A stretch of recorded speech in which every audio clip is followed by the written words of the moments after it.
Have you ever wondered what truly happens behind the sealed doors of the Vatican when a pope passes away or resigns?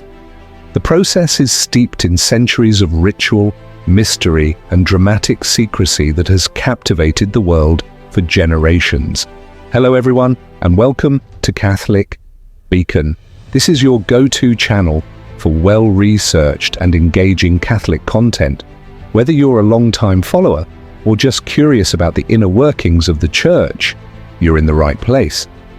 In this video, we're diving deep into the hidden world of the papal interregnum, the fascinating period between the death of a pope and the election of his successor.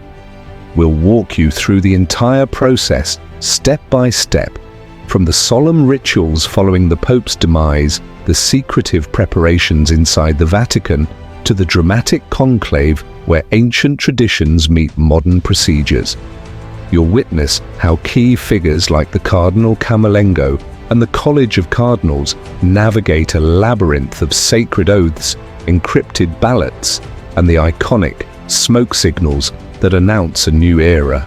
Before we begin, please take a moment to subscribe to our channel and hit the bell icon so you won't miss any of our future videos.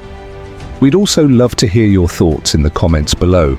Share with us what intrigues you most about the conclave or any other hidden aspects of Catholic history you'd like us to explore. And don't forget to like and share this video with friends and family so they too can embark on this captivating journey. Without further ado, let's jump in and uncover the secret, step-by-step process of the papal interregnum. The papacy is a dynasty. It claims to be an unbroken succession of popes, onwards from the Apostle Peter in the 1st century of the Christian era. So is possibly the oldest institution surviving continuously to the present day. Unlike royal dynasties, however, the next in line to the papacy is unknown until he is elected to the office.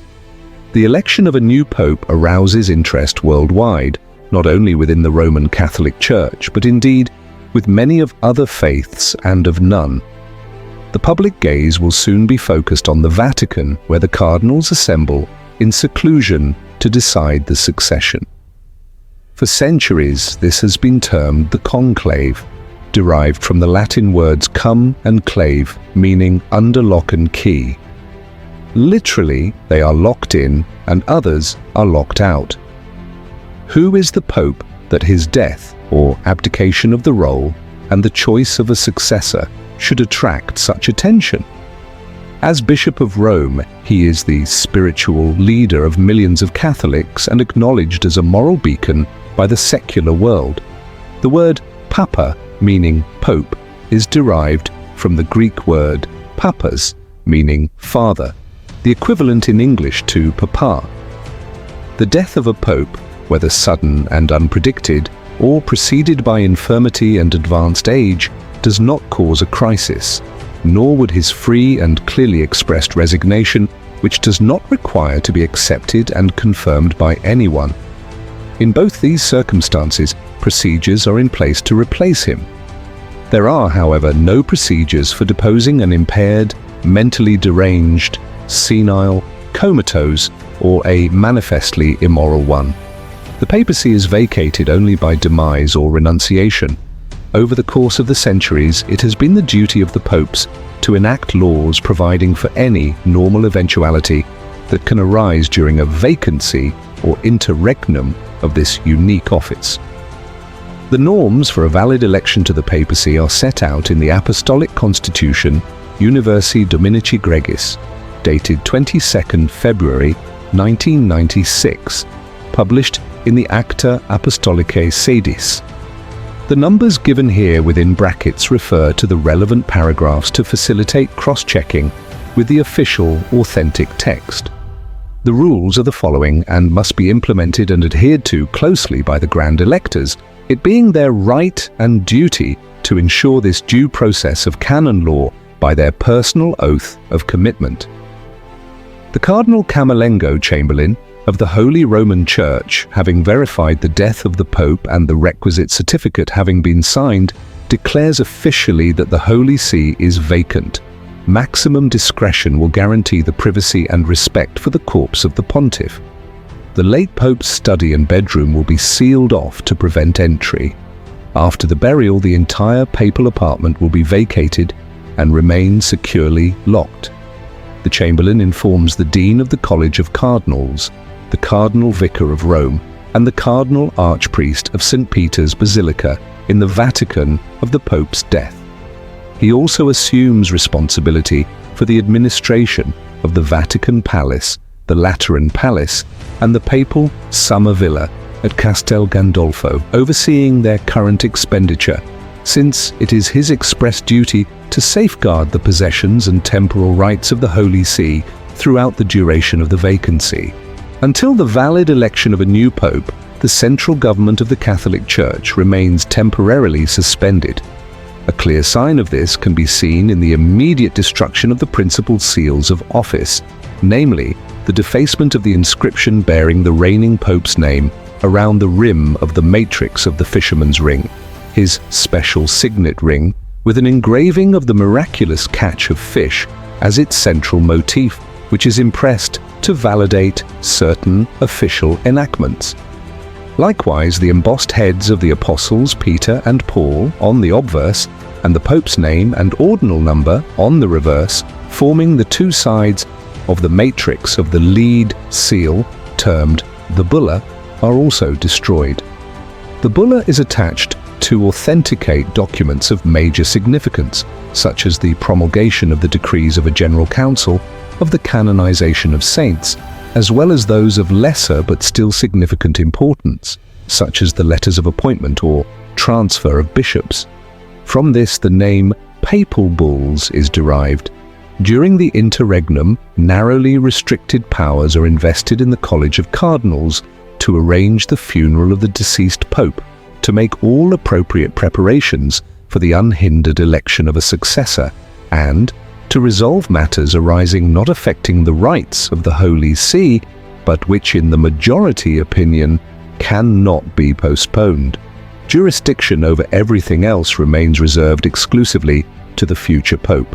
The Cardinal Secretary of State, the Cardinal Prefects of the congregations, the equivalent of cabinet ministers in a national government. There are 9 in all, with allocated responsibility for the doctrine of the faith, for the Oriental churches, for divine worship and the discipline of the sacraments, for the causes of saints, preparing the evidence that may lead eventually to canonization, for the evangelization of peoples, to coordinate and finance the missionary work of the Catholic Church throughout the world, for the clergy, including the formation in approved colleges and seminaries of suitable candidates for ordination to the priesthood, for institutes of consecrated life and societies of apostolic life, which are male and female religious communities living under vows, and for Catholic education, extending from schools to universities.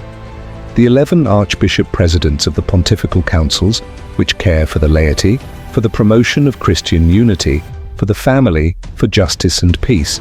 Cor Unum, for the organization of works of charity in all forms, for the pastoral care of migrants and itinerants, for the pastoral support of health workers, for the authentic interpretation of legislative texts, for inter-religious dialogue, for culture, for social communications, and lastly, the most recently created in 2010 Council for the Promotion of the New Evangelization, together with the consultative members of the aforelisted departments of the Roman Curia. All cease to function. Only the following remain in office for the duration of the vacancy and may exercise their ordinary prescribed faculties: the Dean of the College of Cardinals and the Camerlengo to organize the conclave, the Major Penitentiary, the Vicar of Rome, the Archpriest of St. Peter's, and Vicar General of Vatican City for matters concerning the pastoral care of souls. The substitute of the Secretariat of State, the Secretary for Relations with States, the Secretaries of the Curial Departments, and the Papal Almoner also remain in office, all answerable to the College of Cardinals. The papal representatives abroad continue at their diplomatic missions and their accreditations do not lapse. Upon being informed officially of the Pope's death by the Camerlengo, the Dean notifies the entire College of Cardinals, the diplomatic corps accredited to the Holy See and the heads of state of the respective nations. He convokes all the cardinals to the Vatican city-state for the preparation of the election of a new pope. Unless legitimately impeded, they are expected to attend the general preparatory meetings termed general congregations, exception being made for the very elderly cardinals, should they prefer to absent themselves from even these initial stages of the process. The College of Cardinals is composed in order of precedence as follows: cardinal bishops and patriarchs, cardinal priests and cardinal deacons. Although the right to elect a new pope belongs exclusively to the College of Cardinals, not all cardinals may take an active part in the election. Those who have attained their 80th birthday before the day on which the apostolic see becomes vacant no longer exercise a personal role. They may also decide not to attend the preparatory general meetings if they so prefer. The Apostolic Constitution confirms that the maximum number of electors should be restricted to 120, but this norm appeared to be abrogated by the mere fact that after recent consistories for the creation of new cardinals, the aggregate number has sometimes exceeded the legal limit. The principal protagonists with special roles in the process of the election are the following: Cardinal Dean of the College, Cardinal Camerlengo of the Holy Roman Church, Cardinal Major Penitentiary, Cardinal Vicar of the Diocese of Rome, Cardinal Archpriest of St. Peter's, the Vicar General for Vatican City State, former Cardinal Secretary of State, former Cardinal President of the Commission for Vatican City State, Senior Cardinal Deacon, Junior Cardinal Deacon, Master of Papal Liturgical Ceremonies, Secretary of the College of Cardinals. 9 consecutive days of liturgical mourning, termed the Novemdiales, will be observed after the death of the Pope in accordance with the Ordo Exequiarum Romani Pontificis, order of funeral rites of the Roman Pontiff, together with some other official formalities and injunctions. In one of the earliest preparatory meetings, the cardinals will decide on the day, hour, and manner of the dignified transfer of the remains to St. Peter's Basilica for the lying in homage. The burial takes place between the 4th and the 6th day after death, unless some special reason to the contrary prevails. Any eventual dispositions contained in the Pope's last testament will be carried out by his executor, who is answerable only to the future Pontiff. These might include a preference for a place of burial other than the crypt of the Vatican Basilica. Parallel with the arrangements for the funeral of the deceased Pope, the cardinals must oversee the preparations for the election of a successor. Much has to be decided. The space of 15 days is considered sufficient to guarantee that distant cardinals arrive in the Vatican in time to join their colleagues. A maximum of 20 days may elapse from the moment the Holy See became vacant. By then, however, all the cardinal electors present are obliged to proceed with the election without further postponement. A decision will be taken fixing the day and the hour for the beginning of the process.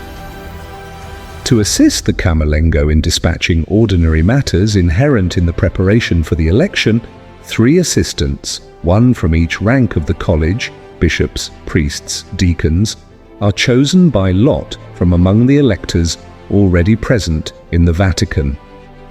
After a period of 3 days, a new trio will be selected to replace the previous one, and so it continues also after the process of election has begun. The meetings of the Camerlengo with his assistants are termed particular congregations and serve to resolve the questions of lesser importance which arise from time to time. More serious matters are referred to the general congregations of cardinals, superannuated non-electors included, over which the dean presides. Prior to the election, they are termed preparatory and held daily to provide an open forum for individual opinions to be aired and suggestions offered. If any case needs to be put to a vote, this will not be open, but done in a way that safeguards confidentiality. In the first general congregation, the cardinals receive a copy of the norms and regulations, and they swear in Latin an oath to observe the prescriptions and maintain secrecy according to the following formula. We, the cardinals of Holy Roman Church, of the order of bishops, of priests and of deacons, promise, pledge and swear, as a body and individually, to observe exactly and faithfully all the norms contained in the Apostolic Constitution Universi Dominiti Gregis of the Supreme Pontiff, John Paul II, and to maintain rigorous secrecy with regard to all matters in any way related to the election of the Roman Pontiff, or those which by their very nature, during the vacancy of the Apostolic See, call for the same secrecy. Next, each cardinal adds, and I his baptismal name, then the word cardinal, lastly his surname, so promise, pledge and swear. And placing his hand on the Gospels continues, so help me God, and these holy Gospels which I now touch with my hand. In one of the congregations immediately following, the cardinals will decide on the more urgent items on their agenda, beginning with the arrangements to be made for the funeral of the late Pope, in conformity with the appropriate liturgical norms. A commission composed of the Camerlengo, the former Secretary of State, and the former President of the Pontifical Commission for Vatican City-State, undertakes the preparations for accommodating the electors in the Domus Sanctae Marthae residence adjacent to St. Peter's Basilica. The apartments are allocated by drawing lots.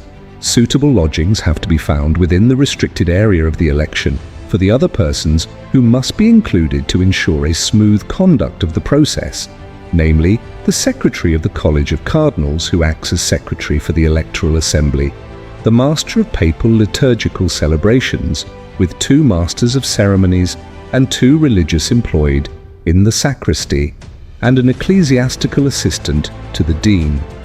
Furthermore, some priests must be available for hearing confessions, 2 medical doctors for possible emergencies, and an adequate team of domestic staff to prepare and serve meals, and for general housekeeping. All those listed above must have prior approval of the Camerlengo and his current 3 cardinal assistants. They too are bound to observe total confidentiality about anything they come to know, directly or indirectly, about the election process, in particular about the voting itself, and will be made aware of the seriousness of the oath, in Italian, they are required to take.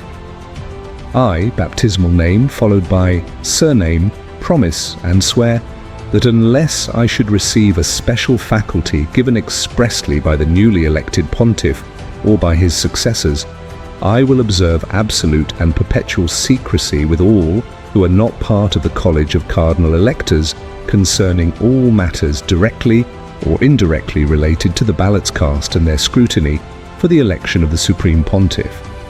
I likewise promise and swear to refrain from using any audio or video equipment capable of recording anything which takes place during the period of the election within Vatican City, and in particular anything which in any way directly or indirectly is related to the process of the election itself.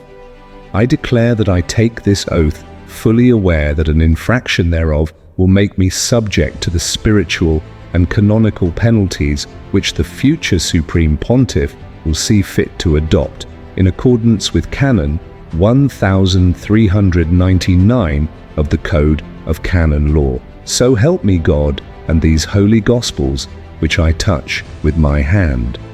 2 renowned preachers will admonish the electors on the need for wise discernment in choosing a future pope, given the challenges facing the Church in the present moment.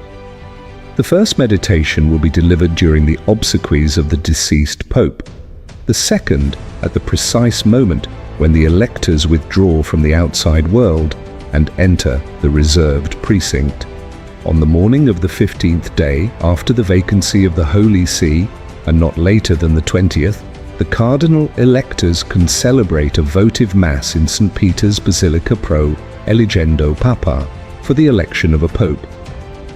Later that afternoon, they assemble in the Pauline Chapel, the smaller of the internal chapels of the Vatican Palace, constructed during the pontificate of Pope Paul III, 1534 to 1549, and process chanting the Latin hymn Veni Creator to the Sistine Chapel, where the election will be held and total seclusion guaranteed through careful preparations and stringent technical checks of the entire area.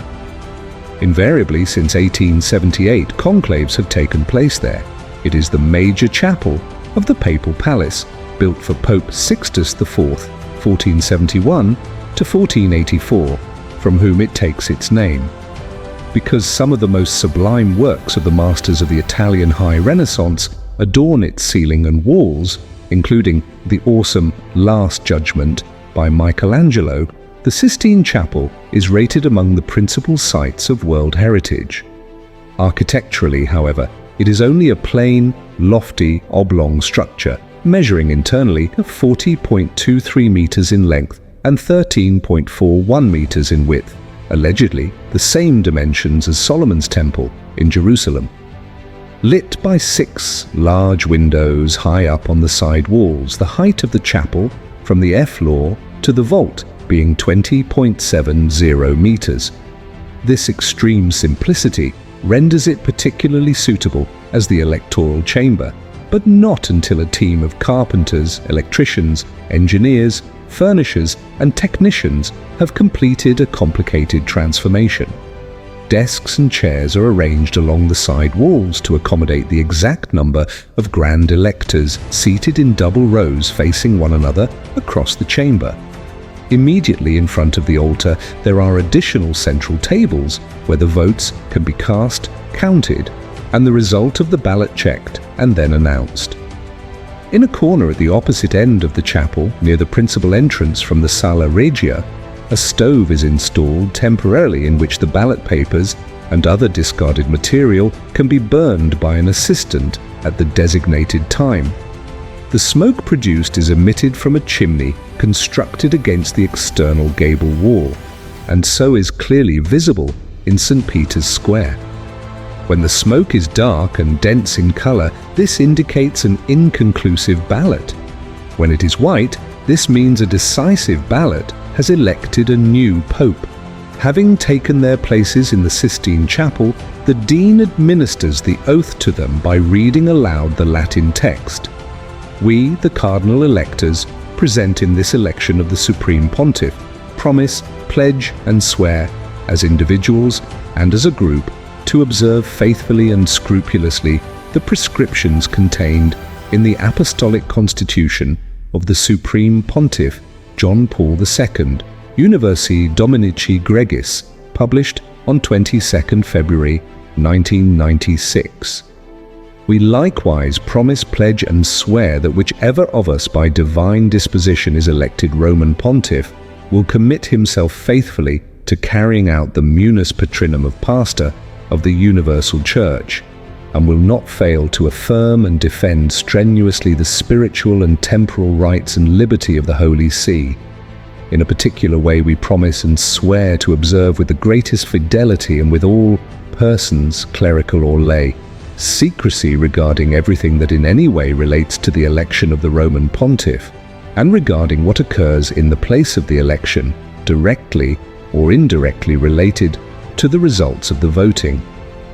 We promise and swear not to break this secret in any way, either during or after the election of the new pontiff, unless explicit authorization is granted by the same pontiff, and never to lend support or favor to any interference, opposition, or any other form of intervention, whereby secular authorities of whatever order and degree or any group of people or individuals might wish to intervene in the election of the Roman Pontiff.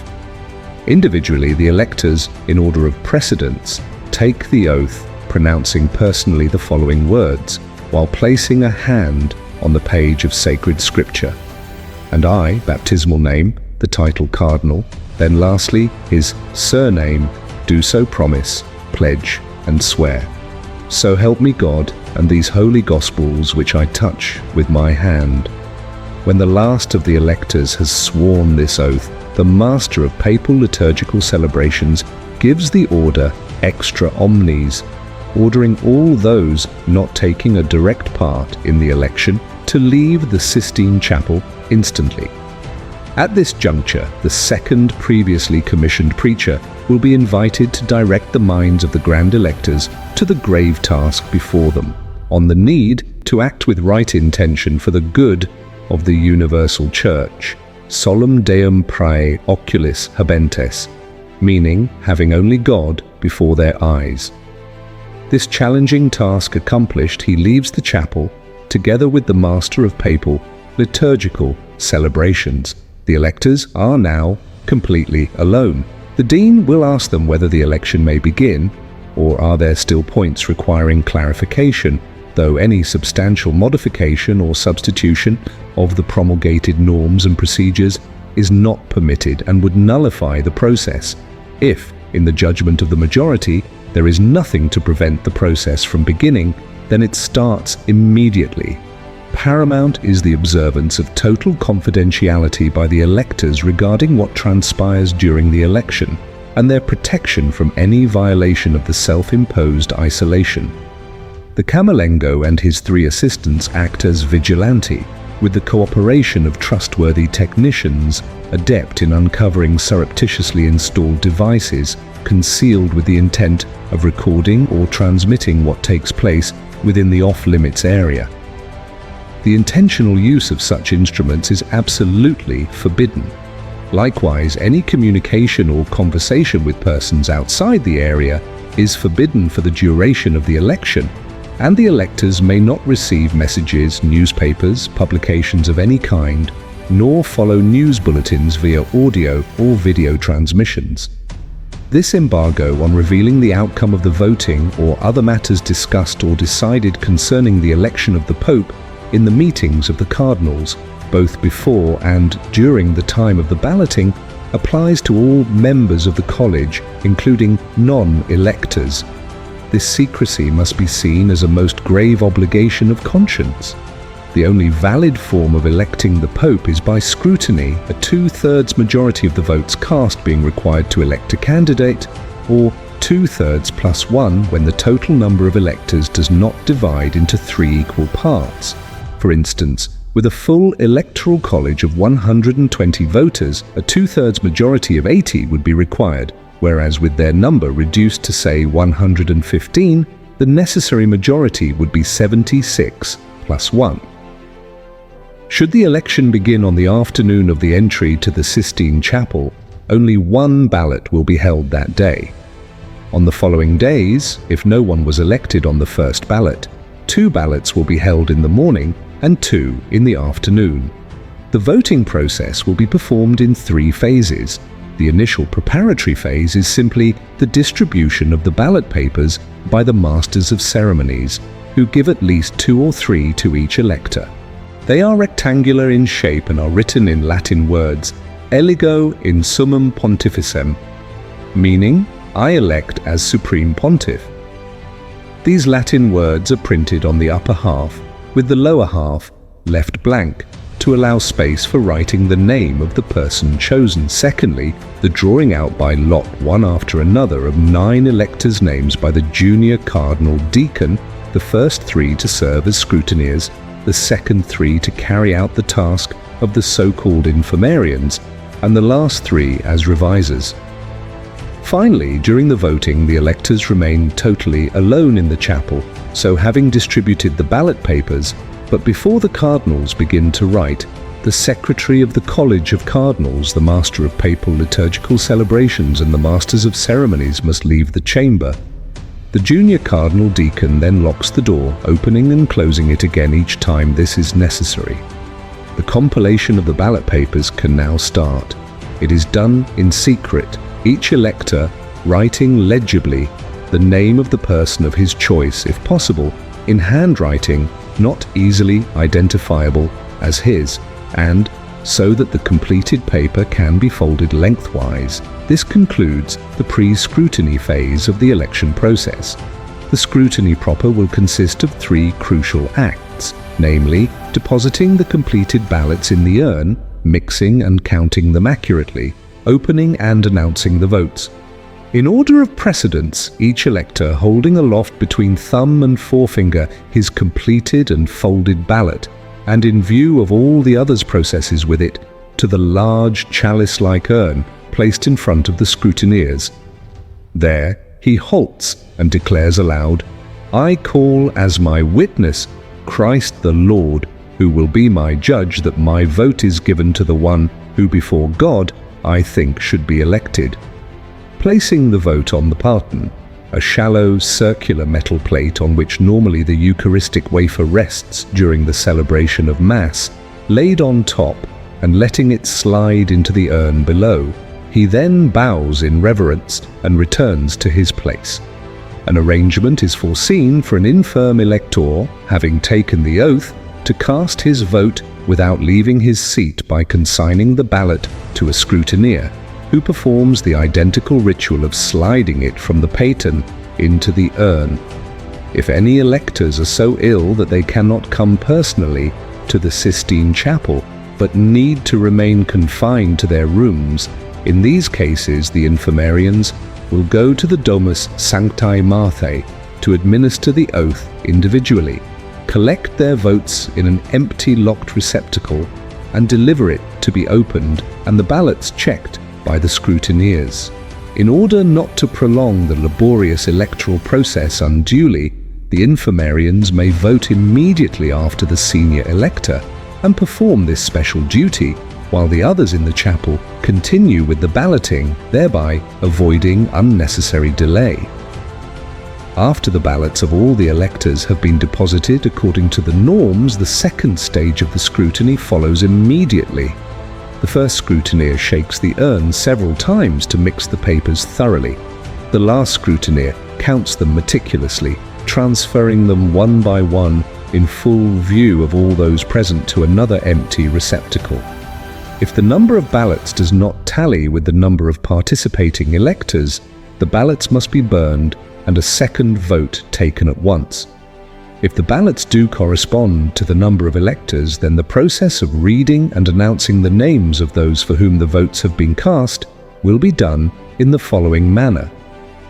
The three scrutineers will be seated at a table in front of the altar on which the ballot papers have been placed.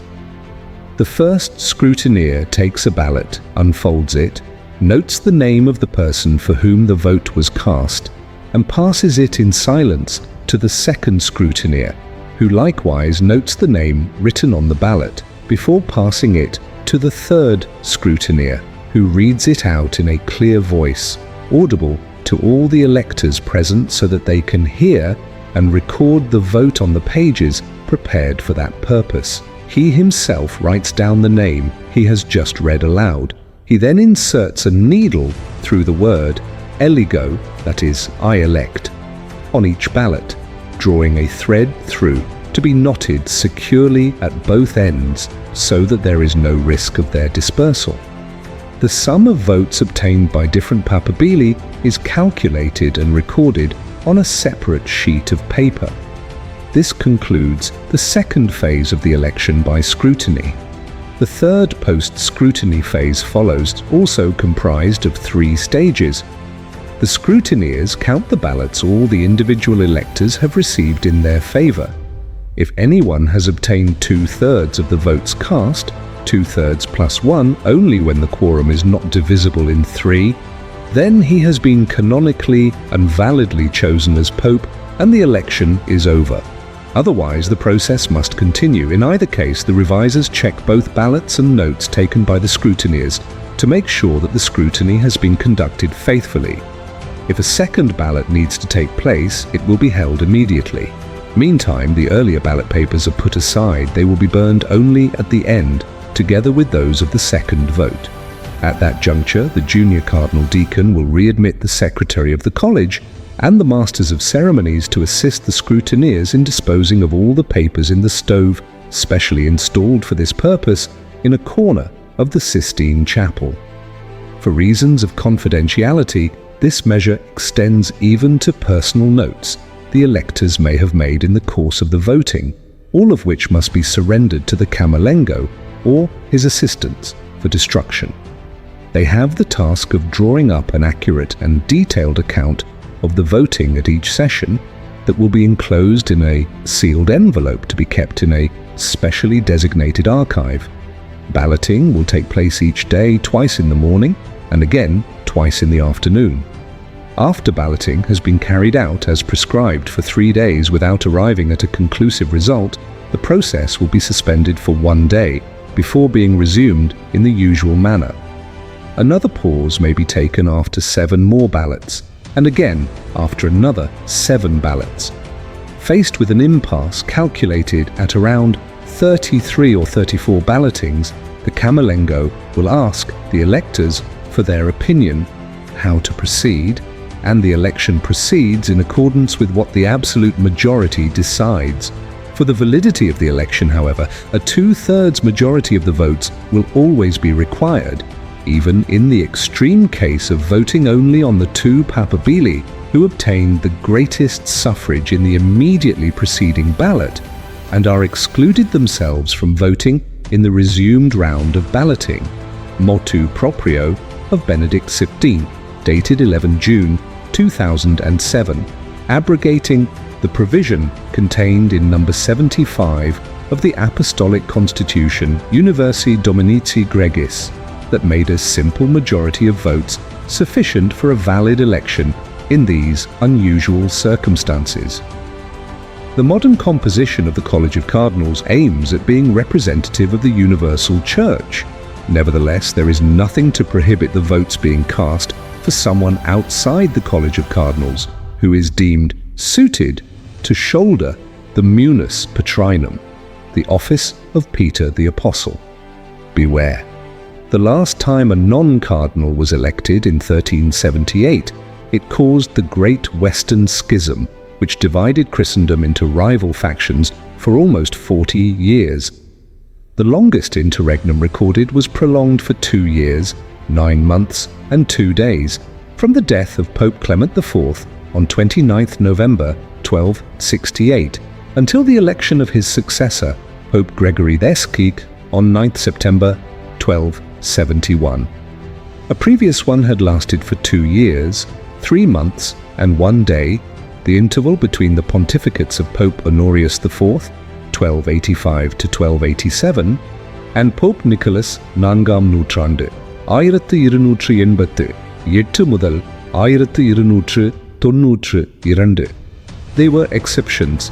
In modern times, the actual conclaves have been of very short duration. After an interregnum of 19 days, only 2 days to elect Cardinal Eugenio Pacelli, Pope Pius XII, 1939 to 1958. After an interregnum of 19 days, Cardinal Albino Luciani, Pope John Paul I, 1978, and Cardinal Joseph Ratzinger, Pope Benedict XVI, 2005 to 2013, after an interregnum of 16 days, 3 days to elect Cardinal Giovanni Battista Montini to Pope Paul VI, 1963 to 1978, after an interregnum of 17 days, and Cardinal Karol Wojtyła teach Pope John Paul II, 1978 to 2005, after an interregnum of 17 days, 4 days to elect Cardinal Giacomo della Chiesa, Pope Benedict XV, 1915 to 1922, after an interregnum of 13 days, and Cardinal Angelo Roncalli, Pope John XXIII, 1958 to 1963, after an interregnum of 18 days, and 5 days to elect Cardinal Giuseppe Sarto, Pope Pius XVI, 1903 to 1914, after an interregnum of 15 days, and Cardinal Achille Ratti, Pope Pius XI, 1922 to 1939, after an interregnum that lasted 14 days. The number of votes cast in the balloting during these recent conclaves in favor of these cardinals, resulting in their election to the papacy, has never been revealed, though accurate records are made but remain inaccessible to consultation and are kept in a special archive in strict security. When the election has taken place, the junior cardinal deacon summons the secretary of the college and the master of papal liturgical ceremonies back to the Sistine Chapel. The dean, in the name of the whole college of electors, will ask the consent of the newly elected with the words, "Do you accept our canonical election as Supreme Pontiff?" Having received his assent, the dean continues, "By what name do you wish to be called?" The Pope declares the name he wishes to assume during his pontificate. The Master of Liturgical Ceremonies, acting as notary, and the two Masters of Ceremonies as witnesses, draw up a document certifying the new Pope's acceptance and the name he wishes to assume as Pontiff. After his acceptance, the newly elected, provided he is already a bishop, becomes immediately Bishop of Rome, true Pope and head of the College of Bishops, acquiring full and supreme authority over the universal Church. At this juncture, he will be accompanied by the Masters of Ceremonies to a small robing room, situated immediately behind the imposing fresco of the Last Judgment, where they assist him to divest from his scarlet robes as a cardinal and don the traditional white vesture of a pope. 3 sizes of soutane, large, medium and small, are in readiness to be rapidly adjusted to meet his personal requirements, together with the white moiré silk fascia and skull cap, the lace rochet or surplice, the crimson silk mozzetta, a sort of shoulder cape, the red Morocco leather slippers and the elaborate gold-embroidered red velvet stole. If he is not already a bishop, he then receives episcopal ordination at the hands of the dean of the college without further delay. Otherwise, one by one in order of rank within each class, the electors must first pay homage and obedience to the new pope, followed by a solemn act of thanksgiving to God, intoning the Latin hymn Te Deum. This is the moment when the senior cardinal deacon announces from the central balcony of St. Peter's that a canonical election has taken place and proclaims the identity of the newly elect and the pontifical name he intends to adopt. This proclamation is made using the Latin formula Annuntio vobis, gaudium magnum, habemus papam, eminentissimum, ac reverendissimum, dominum, sanctae Romanae ecclesiae, cardinalem, qui sibi nomen imposuit, meaning, I announce a great joy to you, we have a Pope, the most eminent and most reverend Lord, the Lord, baptismal name, Cardinal, surname of the Holy Roman Church, who has taken the name of his choice of pontifical name. The new Pope will then make his appearance on the central balcony of St. Peter's Basilica and impart from there the first apostolic blessing Urbi et Orbi to the city and to the world. The conclave is over, the Holy See is no longer vacant. Another pontificate has already begun. We hope you found this deep dive both fascinating and enlightening. If you enjoyed this video, please take a moment to like, comment, and share your thoughts below. Let us know what part of the process intrigued you the most, or what other hidden stories you'd like us to explore. And don't forget to subscribe to our channel so you'll be notified whenever we upload new content. Thank you for watching, and until next time, keep exploring the mysteries of history with us.